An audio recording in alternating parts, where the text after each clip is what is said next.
Selamat mendengarkan podcast ini. Shalom saudara sekalian, setiap kita pasti merasa memiliki kebutuhan. Banyak kebutuhan kita. Baik kebutuhan yang menyangkut makan minum maupun apa yang kita kenakan atau sandang kita. Selain itu, kebutuhan primer lain adalah papan atau tempat tinggal, sandang, pangan, dan papan. Saudara, itulah yang dipahami manusia pada umumnya. Kebutuhan primer.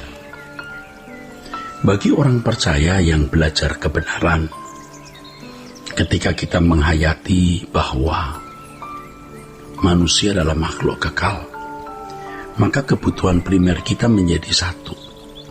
Menjadi hanya satu, yaitu Tuhan. Tuhan itu kebutuhan kita, satu-satunya.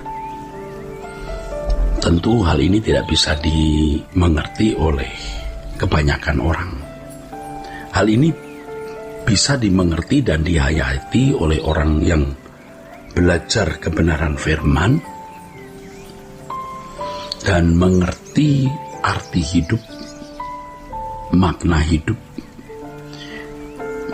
melihat tragisnya hidup di bumi dan dahsyatnya kekekalan, baru dia bisa berkata, Tuhan satu-satunya kebutuhanku.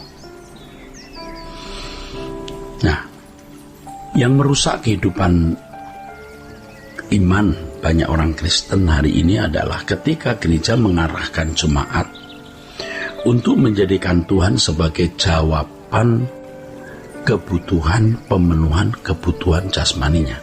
Jawaban pemenuhan kebutuhan jasmani. Saudara, pemenuhan kebutuhan jasmani itu sudah ada hukum atau tatanannya yang berlaku bagi semua orang, bukan hanya orang-orang Kristen, orang-orang non-Kristen juga. Dan semua harus tunduk kepada tatanan hukum itu. Yang ditabur orang, itu juga akan dituainya. Dan itu tidak boleh diubah, diganti dengan misalnya berdoa maka berkat berlimpah. Itu menyesatkan. Nah, banyak orang melihat kehidupan bangsa Israel yang diistimewakan oleh Allah, dan orang-orang Kristen pikir mereka juga dapat diistimewakan seperti bangsa Israel. Orang-orang Kristen ini tidak mengerti konteks bagaimana bangsa Israel memang dipersiapkan Allah untuk menjadi bangsa yang melahirkan Mesias. Konteksnya bangsa Israel itu bangsa yang dipersiapkan Allah menjadi nenek moyang Mesias. Dari bangsa itu akan dilahirkan Mesias atau Juru Selamat. Maka Allah memberikan perhatian khusus istimewa. Sejak mereka ada di Mesir sebagai budak, Tuhan melepaskan dengan keperkasaannya, memberikan 10 tulah dan menuntun bangsa itu di padang gurun selama 40 tahun dengan perbuatan-perbuatan ajaib Allah. Itu juga tujuannya untuk maksud keselamatan yang Allah berikan kepada manusia, bukan kepada bangsa Israel itu sendiri sebenarnya. Di balik tindakan Allah tersebut ada rencana Allah yang besar. Nah, banyak orang Kristen berpikir bahwa dirinya berhak memiliki rencana, keinginan, dan kemudian merasa memiliki kebutuhan untuk mencapai keinginan dan cita-citanya tersebut. Seperti Allah menuntun bangsa Israel dengan keperkasaannya, mereka berharap Allah yang sama juga menuntun orang-orang Kristen ini dalam keinginan dan cita-citanya. Ini tidak sinkron, ini tidak paralel. Bangsa Israel menerima perlakuan istimewa. Di balik tindakan Allah itu Allah memiliki rencana, yaitu keselamatan yang akan dihadirkan oleh bangsa itu. Ini berbeda dengan orang-orang Kristen yang mau menerima berkat-berkat jasmani, pemeliharaan perlindungan Tuhan yang istimewa untuk keinginannya sendiri, hidup dalam kewajaran seperti manusia lain. Nah, tidak sedikit gereja yang menawarkan Tuhan sebagai solusi dari persoalan-persoalan tersebut.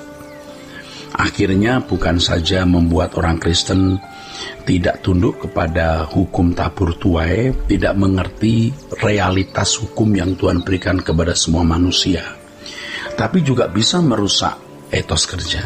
Dan yang konyol lagi, membuat orang-orang Kristen tidak fokus kepada dunia yang akan datang, tidak fokus pada langit baru, bumi baru. Sehingga mereka, orang-orang Kristen yang telah pikirannya disesatkan ini, membutuhkan Tuhan.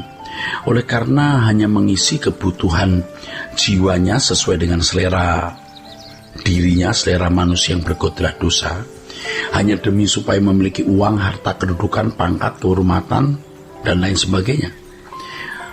Nah, sampai pada tingkat tertentu orang-orang Kristen seperti ini akan rusak dan tidak pernah bisa diperbaiki lagi. Jadi kalau mereka menyanyi kecaplah dan lihatlah betapa baiknya Tuhan, itu baiknya Tuhan karena Tuhan mau dipakai untuk memenuhi selera mereka. Kalaupun mereka mengatakan Tuhan baik, baik yang dipahami itu diasumsikan, dikonsepsikan baik untuk pemenuhan kebutuhan jasmani mereka. Nah, ini bertentangan dengan visi keselamatan yang Allah berikan. Sebab visi Allah itu bukan menyelamatkan manusia dari persoalan ekonomi atau kesehatan, tapi dari belenggu dosa, supaya orang-orang percaya ini, maksud saya orang-orang Kristen, menjadi orang-orang percaya yang benar, anak-anak Allah yang benar, yang berkodrat ilahi, yang hidup hanya untuk kesukaan Allah Bapa, tidak lagi mencari kesukaan untuk diri sendiri.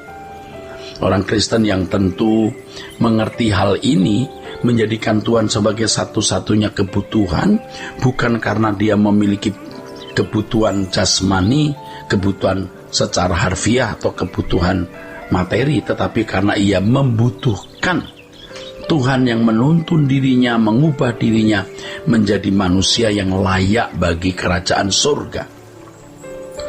Nah, orang Kristen yang menjadikan Tuhan satu-satunya kebutuhan ini, pasti hidupnya akan berkiblat ke langit baru, bumi baru saja. Nah, tentu kesucian yang dirindukan bukan hanya kebaikan moral umum, tentu saja kebaikan yang diharapkan itu adalah bagaimana dia bisa menjadi orang yang menyenangkan hati Allah. Tuhan kebutuhanku karena aku mau menyenangkan hati Allah. Tuhan kebutuhanku karena aku mau menyukakan hatinya. Tuhan kebutuhanku karena aku ingin menjadi anak-anak Allah yang tinggal bersama-sama dengan Bapa di surga dan melayani Tuhan Yesus. Nah, saudaraku sekalian, inilah yang mestinya kita pahami. Tuhan satu-satunya kebutuhanku. Ya, ini tidak sederhana. Tidak banyak orang yang bisa menghayati hal ini atau kebenaran ini, dan jarang orang mampu mengenakan. Karena banyak orang jiwanya sudah rusak atau dalam kondisi sakit. Mereka hanya mengharapkan kebahagiaan dari dunia ini, kepuasan pada dagingnya, sehingga problem dan masalahnya adalah perkara-perkara yang menyangkut pemenuhan kebutuhan jasmani, bukan masalah-masalah yang menyangkut pemenuhan kebutuhan rohani. Kalau kita katakan Tuhanlah kebutuhanku karena aku hanya mau menjadi anak kesukaanmu. Sola Gracia.